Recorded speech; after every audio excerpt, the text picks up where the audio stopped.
Do you have employees who you think might go sick this Christmas?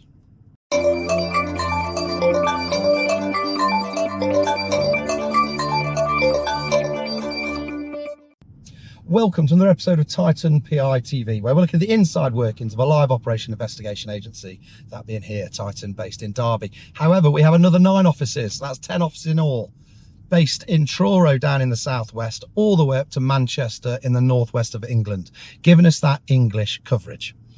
I am your host and managing director of Titan Private Investigation Limited, Simon Henson. Welcome and happy wet Friday. It's miserable here in the UK. Don't forget, if you listen to podcasts, you can download Titan PI TV podcast wherever you download your podcasts. So today's short episode is following on the Christmas period and the Christmas trends. Last week it was talking about cheating partners and office Christmas parties. This week we are focusing on absenteeism at Christmas. So do you own a business and you're expecting absenteeism with one individual or a number of employees this Christmas? So there's a number of reasons that we've experienced previously.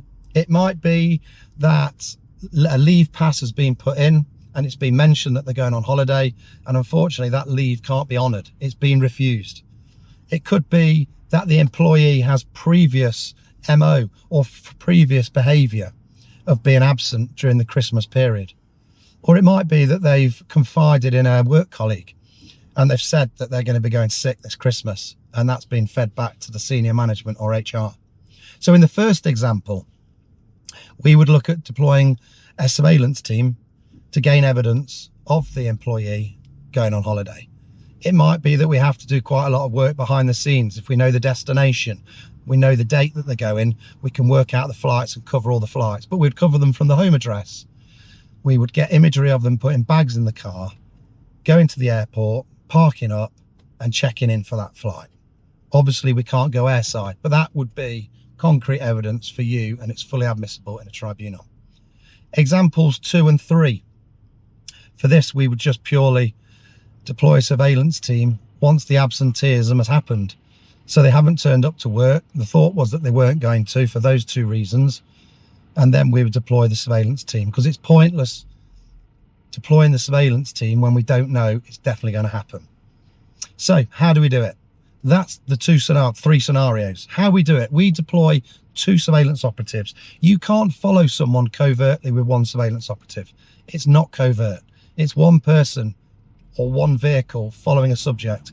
And even if they're not surveillance aware, before long, they will realise that they are being followed. And then we have a compromise, or we have to have a loss for the day. Because the last thing we want is confirmation that they are being watched by a surveillance team. So it needs 2 surveillance operatives. They deploy for a minimum of 5 hours at a time. They cost £60 each plus the VAT. The 5 hours is consecutive hours, so it's not 2 hours in the morning and 3 in the evening, or 3 on another day. It's 5 consecutive hours. So if we work from 6 AM, we will finish at 11 AM. It's a minimum of 5, but you can, hour by hour, once we get to the 5 hour point, extend. It's the same rate of pay, £60 an hour per operative plus the VAT. So for a 5 hour surveillance, you're looking at £300 plus the VAT for 1 operative, but we need 2.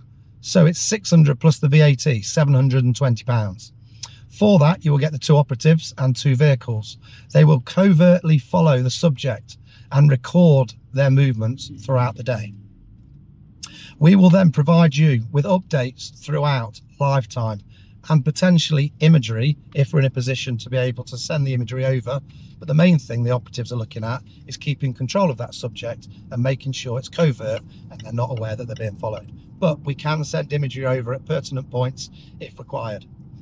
Post-deployment, once the deployment's finished, maybe it's 5 hours, maybe it's 8 hours, maybe it's 12, we will provide you with a comprehensive report which includes images taken from the surveillance footage. It is effectively a story being told, and everything we see is backed up with imagery. That report, effectively, if required, forms an exhibit. It is fully admissible in a civil, family or criminal court. It's fully admissible in a tribunal because all the information we gather is gathered legally.